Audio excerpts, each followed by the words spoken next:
देखिए सुना अपेक्षा आम्भे मैंने ज्ञान को लाभ करवा उचित कारण सुना ठार ज्ञान बहुत उत्तम आम्भे मैंने जिते देखा सुना कि रूपा सहित जब आम तुलना करवा ज्ञान को तेरे ज्ञान मूल्य ही अधिक थाए तेणुक प्रिय भाई भाई छात्र छात्री मान मोर अनुरोध कि आम जीपरी ज्ञान को सद व्यवहार करवा आम पढ़ा समय जमीक आम भले पढ़िया ज्ञान अर्जन करवा से निमंते जमी भले पाठ पढ़िया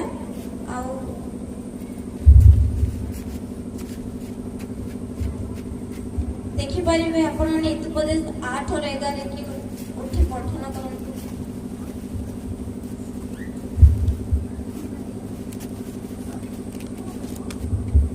हेलो यस माइक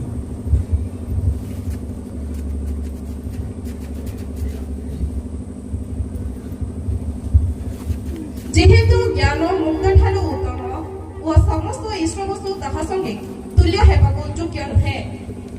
एटी लेखा अछि जे जेहेतु ज्ञान मुक्त ठारू उत्तम और समस्त इष्ट वस्तु ताहा संगे तुल्य हेबा उचित नुहे ज्ञान होछि हीरा मोती माणिक जहाँ भी किसी अच्छे रूपा कि सोना ताहार ज्ञान हूँ बहुत मूल्य ताहा अयोग्य जिनिस सहित तुलना कले केबे हबनी कि ता सहित तुल्य भी हबनी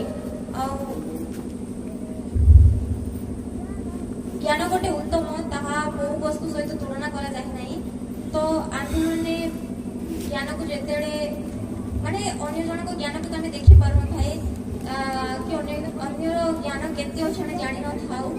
तो जनकर सुकर्म जना पड़ता है ज्ञान केते अच्छे तो मोर प्रियर भाई भाई माने आ ज्ञान हूँ बहुत मूल्य तार सद व्यवहार कर एवं आमती कि भल पाठ पढ़ो तानुसार भी तुम ज्ञान को टे वेस्ट करनी आगामी अध्याय बहुत कम आसो आपण मैंने देखिपारे उपदेशक 9 अध्याय 16